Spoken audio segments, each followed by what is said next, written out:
안녕하세요. 황금빛 노후지혜 채널을 찾아주신 여러분. 오늘은 우리 모두의 삶에서 가장 중요한 주제, 바로 갈등 없이 이기는 인생 지혜에 대해 이야기를 나누고자 합니다. 살아가면서 우리는 수많은 갈등과 마주하게 됩니다.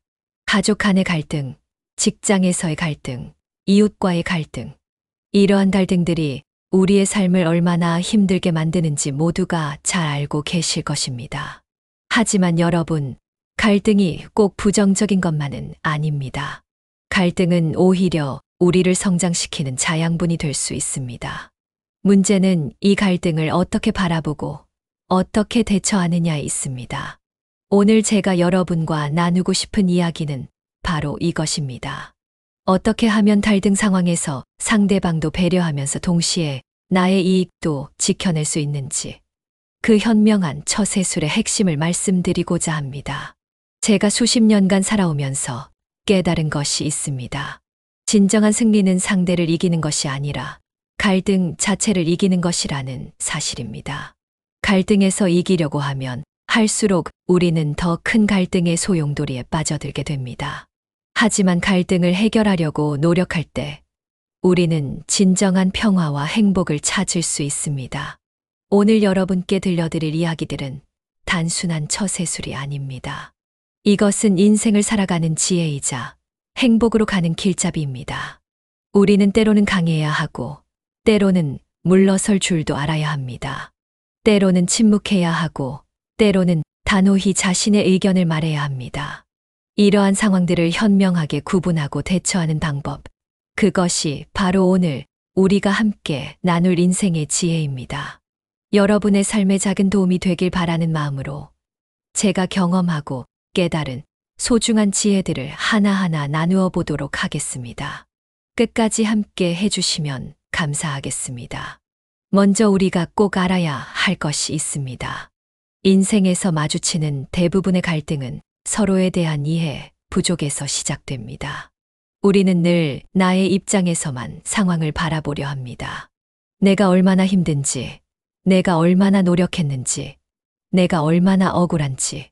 하지만 잠시 생각해 보세요. 상대방도 나만큼이나 자신의 입장이 있고 자신만의 사연이 있다는 것을. 제가 40년 넘게 직장 생활을 하면서 깨달은 중요한 진실이 있습니다. 모든 사람은 인정받기를 원합니다. 존중받기를 원하죠. 이것은 나이가 많든 적든, 지위가 높든 낮든 모두가 가진 근본적인 욕구입니다.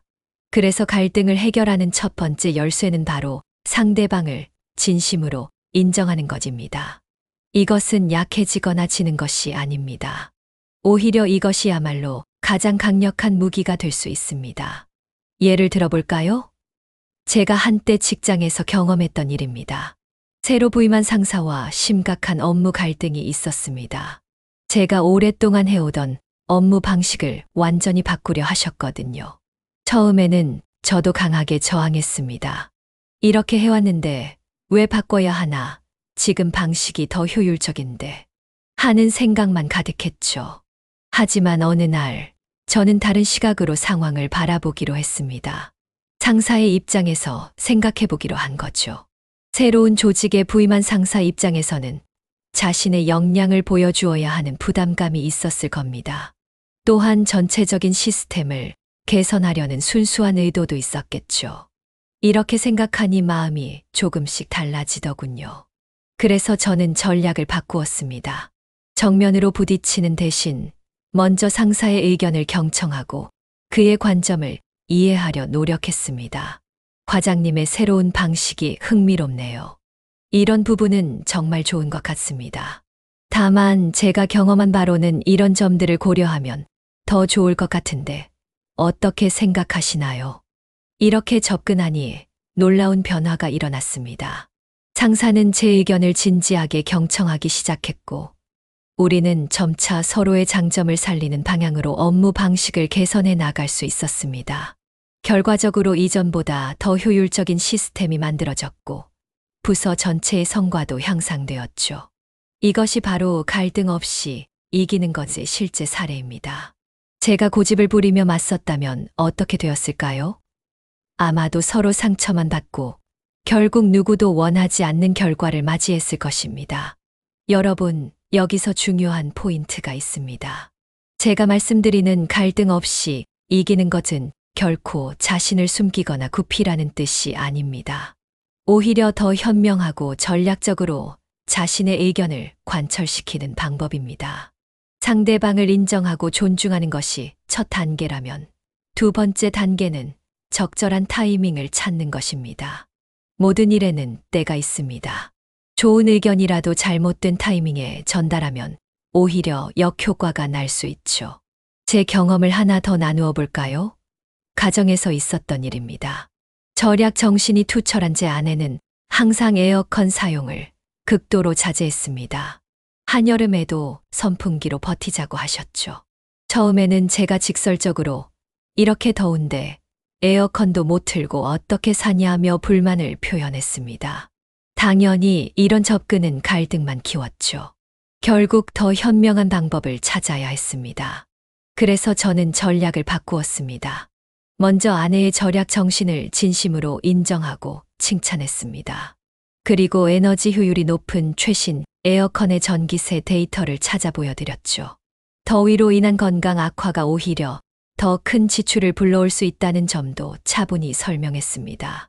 가장 중요한 것은 이런 대화를 시원한 카페에서 아이스 커피를 마시며 나눴다는 겁니다. 더위를 직접 느끼는 순간에 이야기를 꺼냈더라면 아마 감정적인 대화로 이어졌을 테니까요. 이러한 접근 방식은 놀라운 결과를 가져왔습니다. 아내는 제 의견을 수용했을 뿐만 아니라 오히려 더 적극적으로 가족의 건강과 쾌적한 생활을 위해 에어컨 사용을 제한하게 되었죠. 이것이 바로 진정한 의미의 윈윈 전략입니다. 상대방의 가치관을 인정하고 그것을 존중하는 가운데 새로운 관점을 제시하는 것. 이것이야말로 갈등 없이 이기는 지혜의 핵심입니다. 여기서 우리가 주목해야 할 세 번째 포인트가 있습니다. 바로 감정의 온도를 관리하는 것입니다. 사람은 누구나 감정의 동물입니다. 아무리 합리적인 사람이라도 감정이 격해지면 이성적인 판단이 어려워지죠. 특히 가족이나 가까운 사이일수록 더욱 그렇습니다. 왜일까요? 바로 서로에 대한 기대가 크기 때문입니다. 제가 상담해드린 한 사례를 들려드리겠습니다. 30년 지기 친구 사이가 돈 문제로 깨질 뻔한 경우였습니다. 5천만 원이라는 적지 않은 금액을 빌려준 A씨는 약속된 상환 기일이 지나도 돈을 돌려받지 못했습니다. 처음에는 친구를 이해하려 했지만 시간이 지날수록 배신감과 분노가 커져갔죠. 급기야 법적 대응까지 고려하게 되었습니다. 이때 제가 A씨에게 조언했습니다. 지금 당신이 원하는 것이 정말로 친구와의 관계를 완전히 끊는 것입니까? 아니면 돈을 받으면서도 관계를 살리는 것입니까?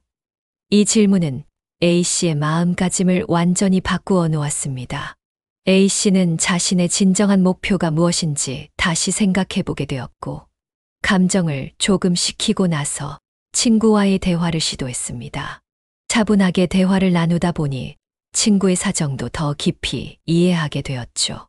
알고 보니 친구는 사업 실패로 큰 어려움을 겪고 있었고, 다른 채무 때문에 숨도 못 쉴 지경이었습니다. 하지만 오랜 친구인 A씨에게 이 사실을 알리기가 너무 부끄럽고 미안했던 거죠. A씨는 친구와 상의 끝에 매달 조금씩이라도 갚아나가기로 합의했습니다. 중요한 것은 이 과정에서 오히려 두 사람의 우정이 더욱 깊어졌다는 점입니다. 친구는 A씨의 이해와 배려에 진심으로 감사했고, 약속된 금액을 꾸준히 상환해 나갔습니다. 이 사례가 우리에게 주는 교훈은 무엇일까요? 바로 감정과 목적의 분리입니다. 우리는 종종 순간의 감정에 휘둘려 본래의 목적을 잃어버립니다. A씨의 경우 진정한 목적은 돈을 받는 것이었지 친구와의 관계를 파괴하는 것이 아니었습니다. 하지만 배신감과 분노라는 감정이 이 본질을 흐리게 만들었던 거죠. 여러분, 인생을 살다 보면 우리는 수많은 선택의 기로에 서게 됩니다. 그때마다 우리는 이기는 것과 승리하는 것을 혼동하곤 합니다. 이기는 것은 일시적일 수 있지만 진정한 승리는 지속 가능해야 합니다. 법적 소송으로 돈을 받아낼 수는 있었겠지만 그것이 과연 진정한 승리였을까요? 30년 우정의 단절, 양측의 감정적 소모, 그리고 그 과정에서 발생할 막대한 스트레스까지 생각한다면 그것은 결코 현명한 선택이 아니었을 것입니다. 우리 인생에서 정말 중요한 것은 관계입니다. 돈은 잃어도 다시 벌 수 있지만 한 번 깨진 관계는 회복하기가 매우 어렵습니다. 그렇다고 제가 무조건 참으라는 것은 아닙니다. 오히려 정반대입니다. 현명하게 대처하여 관계도 지키고 본인의 이익도 지키는 것. 그것이 바로 제가 오늘 여러분께 전하고 싶은 진정한 갈등 없이 이기는 지혜입니다. 이제 우리가 주목해야 할 네 번째 포인트를 말씀드리겠습니다. 바로 침묵의 기술입니다. 세상을 살다 보면 때로는 말하는 것보다 침묵하는 것이 더 큰 힘을 발휘할 때가 있습니다. 제가 겪었던 이웃과의 갈등 사례를 들려드리겠습니다. 저희 집 위층에 새로 이사 온 젊은 부부가 있었습니다. 처음에는 아이들 뛰는 소리가 너무 심해서 정말 괴로웠습니다. 밤낮으로 쿵쾅거리는 소리에 신경이 예민해지고 화가 치밀어 올랐죠. 보통 이런 상황에서 많은 분들이 즉시 위층에 올라가 항의를 하거나 관리사무소에 민원을 제기합니다. 저 역시 처음에는 그러고 싶었습니다. 하지만 잠시 멈추고 생각해 보았습니다. 내가 젊은 시절 어린아이를 키울 때는 어땠을까? 아이들이 뛰어노는 것은 자연스러운 일입니다. 그리고 그 부모들도 분명 최선을 다하고 있을 것입니다. 그래서 저는 다른 방법을 선택했습니다. 일단 2주 동안은 아무 말도 하지 않기로 했습니다. 대신 층간소음이 심하지 않은 시간대를 기록해 두었습니다. 그리고 어느 날 엘리베이터에서 그 젊은 부부를 만났을 때 먼저 인사를 건넸습니다. 이사 오신 지 얼마 안 되셔서 정착하시느라 힘드시죠? 아이들도 새로운 환경에 적응하느라 많이 활발한 것 같아요. 이렇게 시작된 대화는 자연스럽게 서로에 대한 이해로 이어졌습니다. 제가 그동안 침묵하며 인내한 것이 오히려 대화의 물꼬를 트는데 도움이 되었습니다. 만약 처음부터 감정적으로 항의했다면 아마도 이웃 간의 갈등으로 번졌을 것입니다. 하지만 침묵의 시간을 가짐으로써 저는 더 객관적인 시각을 가질 수 있었고 상대방의 입장도 이해할 수 있게 되었습니다. 그 후 놀라운 변화가 일어났습니다. 젊은 부부는 제가 그동안 불편했을 것이라며 먼저 사과를 했고 아이들의 활동 시간을 조정하겠다고 약속했습니다. 저는 오히려 저녁 10시 이후만 조심해 주시면 됩니다. 라고 말씀드렸죠. 결국 우리는 서로를 배려하는 이웃이 되었고 이제는 명절의 음식도 나누는 사이가 되었습니다. 여기서 우리가 배울 수 있는 5번째 포인트가 있습니다. 바로 여유의 마진을 두는 것입니다. 우리는 종종 100% 모든 것을 얻으려고 합니다. 하지만 역설적으로 80%를 목표로 할 때 오히려 더 많은 것을 얻을 수 있습니다. 위의 사례에서 제가 모든 층간소음의 해결을 요구했다면 어떻게 되었을까요? 아마도 이웃과의 관계는 경직되었을 것이고 오히려 더 큰 스트레스를 받았을 것입니다. 인생의 모든 관계는 주고받는 것입니다. 나의 양보와 배려가 있을 때 상대방도 자연스럽게 배려하게 됩니다. 이것은 단순한 이론이 아닙니다. 실제로 제가 40년 넘게 살아오면서 깨달은 삶의 진리입니다. 내가 100%를 고집할 때 오히려 50%도 얻지 못하는 경우가 많았고 10%를 목표로 여유를 두었을 때 오히려 90% 이상을 얻는 경우가 많았습니다. 이러한 여유의 마진은 단순히 수치적인 것만은 아닙니다. 마음의 여유, 시간의 여유, 관계의 여유를 의미합니다. 급하게 서두르지 않고 상대방의 변화를 기다릴 줄 아는 것. 때로는 한 발 물러서서 전체를 바라볼 줄 아는 것. 이것이 바로 진정한 승리자의 모습입니다. 여기서 우리가 주목해야 할 6번째 포인트가 있습니다. 바로 긴 호흡으로 바라보기입니다. 우리는 종종 눈앞의 이익에 집착하다가 더 큰 그림을 놓치곤 합니다. 제가 경험했던 또 다른 사례를 들려드리겠습니다. 20년 전 저는 작은 상가 건물을 하나 가지고 있었습니다. 그곳에 자리 잡은 한 세입자가 있었는데 IMF 외환위기로 갑자기 어려움을 겪게 되었습니다. 많은 건물주들이 그때 임대료를 올리거나 계약 해지를 통보했습니다. 저도 주변에서 지금이 바로 더 좋은 세입자를 구할 기회라는 조언을 많이 들었습니다. 하지만 저는 달리 생각했습니다. 그 세입자는 5년 동안 한 번도 임대료를 연체한 적 없는 성실한 분이었습니다. 단기적으로는 손해일 수 있지만 길게 보면 이런 성실한 세입자야말로 제게 더 큰 자산이 될 것이라 생각했죠. 그래서 저는 오히려 6개월간 임대료를 30% 낮춰주었습니다. 주변에서는 제가 너무 순진하다며 비웃었습니다. 하지만 결과는 어땠을까요? 그 세입자는 어려운 시기를 잘 견뎌내었고 이후 20년 동안 한 번도 임대료 문제로 갈등을 빚은 적이 없었습니다. 오히려 건물의 관리와 보수에도 적극적으로 협조해 주었죠. 지금 생각해보면 그때의 결정이 제게는 최고의 투자였던 셈입니다. 이 경험을 통해 저는 매우 중요한 깨달음을 얻었습니다. 우리가 흔히 말하는 갈등 없이 이기는 것의 진정한 의미를 말이죠. 그것은 단순히 지금 당장의 득실을 따지는 것이 아니라 그 너머에 있는 가치를 보는 것입니다. 임대료 30%를 깎아준 것은 분명 당장은 손해였습니다. 하지만 그로 인해 얻은 신뢰와 상호 존중의 가치는 그 몇 배를 뛰어넘었습니다. 여기서 우리가 주목해야 할 7번째 포인트가 있습니다. 바로 신뢰의 선순환입니다. 세상은 생각보다 더 촘촘하게 연결되어 있습니다. 우리가 베푼 신뢰는 반드시 다른 형태로 돌아옵니다. 그 세입자분은 이후 주변 상인들에게 저를 적극 추천해 주셨고, 덕분에 제 다른 상가 건물도 좋은 세입자들을 만날 수 있었습니다. 사실 인생의 많은 갈등은 신뢰의 부재에서 시작됩니다. 상대방이 나를 이용하지 않을까 하는 의심, 저 사람이 진심일까 하는 불신. 이러한 마음이 쌓이다 보면 작은 오해도 큰 갈등으로 번지게 됩니다. 하지만 반대로 생각해보면 신뢰는 갈등을 녹이는 가장 강력한 해결책이 될 수 있습니다. 물론 여러분 중에는 요즘 세상에 누굴 믿나요? 라고 반문하실 분들도 계실 겁니다. 맞습니다. 세상에는 분명 우리의 신뢰를 배신하는 사람들도 있습니다. 하지만 그렇다고 모든 사람을 의심의 눈초리로 바라본다면 그것이야말로 우리 스스로를 가두는 감옥이 될 것입니다. 자, 이제 우리가 주목해야 할 8번째 포인트를 말씀드리겠습니다. 바로 작은 신뢰부터 시작하기입니다. 신뢰는 하루아침에 쌓이지 않습니다. 마치 벽돌을 쌓아 올리듯이 작은 신뢰가 모여 단단한 신뢰가 되는 것이죠. 제가 30년 동안 운영해온 작은 문구점 이야기를 들려드리겠습니다. 우리 동네에는 초등학교가 있어서 아이들이 자주 문구점을 찾았습니다.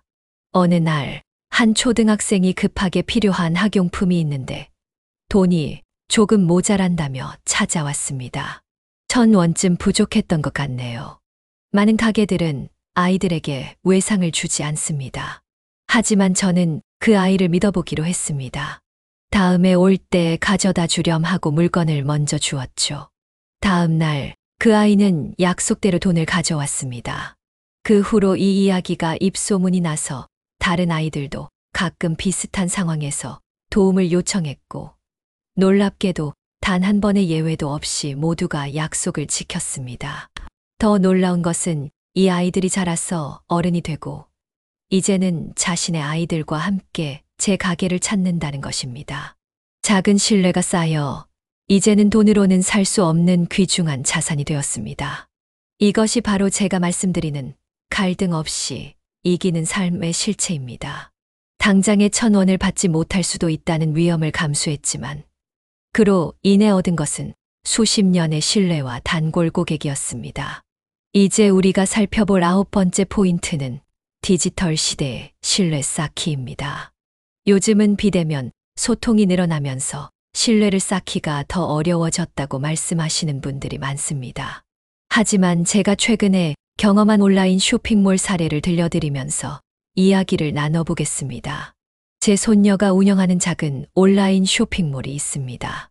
시작한 지 얼마 되지 않았을 때의 일입니다. 한 고객님께서 받으신 제품이 마음에 들지 않는다며 환불을 요청하셨습니다.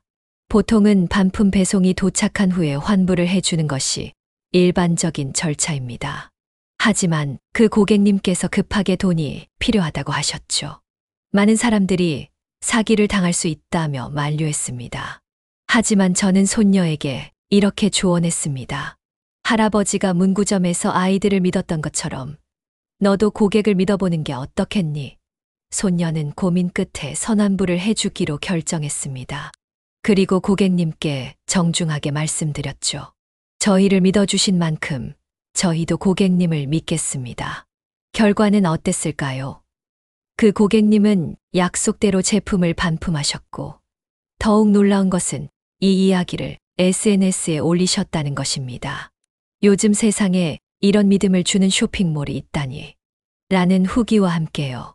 이 하나의 후기가 가져온 변화는 실로 놀라웠습니다. 쇼핑몰의 매출은 3개월 만에 5배나 늘었고, 단골 고객이 크게 늘어났습니다. 이 경험이 우리에게 주는 10번째 포인트는 선한 영향력의 파급 효과입니다. 한 사람의 작은 믿음이 어떻게 큰 변화를 만들어내는지 보여주는 좋은 예시이지요. 우리는 종종 세상이 각박해졌다. 사람 믿을 수 없다라고 말합니다. 하지만 어쩌면 우리 모두가 서로를 의심하기 때문에 세상이 각박해진 것은 아닐까요? 제가 50년 넘게 살아오면서 깨달은 것이 있습니다. 신뢰는 마치 거울과 같다는 것입니다. 내가 상대방을 의심하면 상대방도 나를 의심합니다. 반대로 내가 먼저 신뢰를 보이면 상대방도 그 신뢰에 부응하려 노력합니다. 물론 가끔은 우리의 신뢰가 배신당할 수도 있습니다. 하지만 그렇다고 모든 사람을 불신하며 산다면 그것이야말로 가장 큰 손실이 아닐까요? 최근에 제가 만난 한 청년의 이야기를 들려드리겠습니다. 이 청년은 스타트업을 운영하고 있었는데 초기에 함께 일하던 동료가 회사의 중요한 정보를 가지고 나가는 배신을 경험했습니다. 많은 사람들이 이런 일을 겪으면 모든 직원들을 의심하게 되고 더욱 통제하려 들 것입니다. 하지만 이 청년은 달랐습니다. 오히려 나머지 직원들에게 더 큰 신뢰와 자율성을 주었습니다. 그는 이렇게 말했습니다. 한 사람의 배신 때문에 다른 모든 사람들을 의심한다면 그것이야말로 제가 받은 상처를 회사 전체로 전파하는 것이겠죠. 저는 오히려 더 많은 신뢰를 보여줌으로써 그 상처를 치유하고 싶었습니다. 결과는 어땠을까요? 직원들은 이러한 경영진의 태도에 감동했고 회사에 대한 충성도가 크게 높아졌습니다. 이제 우리가 살펴볼 11번째 포인트는 회복 탄력성의 힘입니다. 인생을 살다 보면 누구나 실패와 배신, 그리고 좌절을 경험합니다. 하지만 중요한 것은 그 경험을 어떻게 해석하고 극복하느냐입니다. 앞서 이야기한 청년의 사례처럼 우리는 상처를 또 다른 상처로 되갚는 대신 더 큰 신뢰로 승화시킬 수 있습니다. 제 인생에서 가장 큰 위기였던 순간을 나누어 보겠습니다. 40대 후반 평생을 바쳐 일군 사업이 IMF 외환위기로 무너질 뻔했습니다. 그때 많은 사업가들이 했던 것처럼 저도 직원들을 정리해고하거나 급여를 대폭 삭감할 수 있었습니다. 하지만 저는 다른 선택을 했습니다. 직원들과 모든 상황을 투명하게 공유하고 함께 위기를 극복할 방법을 찾아보자고 제안했습니다. 놀랍게도 직원들은 자발적으로 급여 반납을 제안했고 휴일에도 나와서 일했습니다. 우리는 서로를 동료가 아닌 가족으로 여기게 되었죠. 결과적으로 우리 회사는 IMF 시기를 단 한 명의 정리해고도 없이 버텨낼 수 있었습니다. 더욱 놀라운 것은 이 경험이 오히려 회사의 문화를 더욱 단단하게 만들었다는 것입니다. 위기가 우리를 더 강하게 만든 것이죠. 이것이 바로 제가 말씀드리는 회복 탄력성입니다.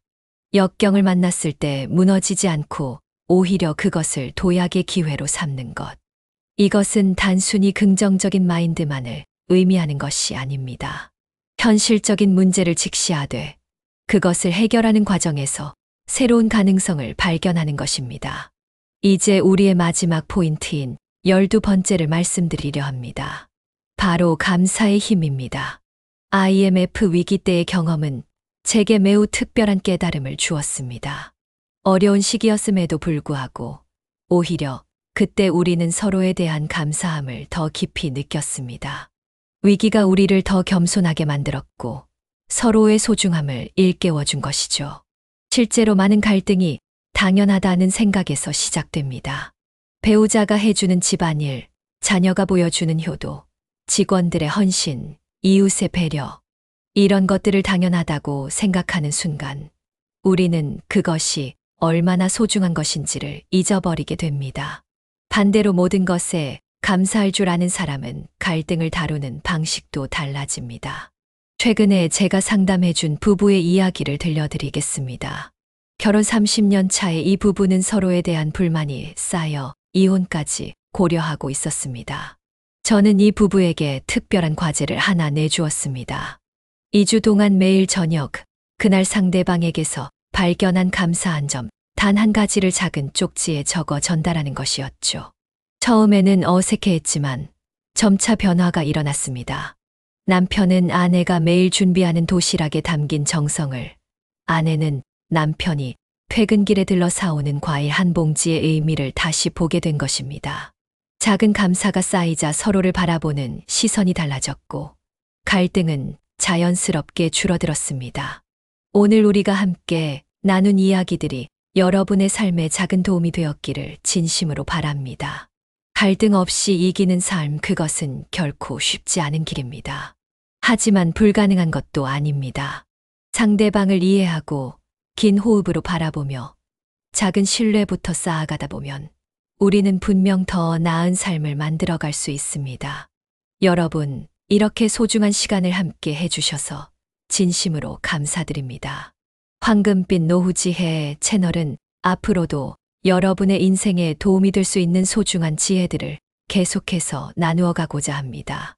우리 모두가 서로를 이해하고 배려하는 더 나은 세상을 만들어가는 여정 함께 해 주시겠습니까?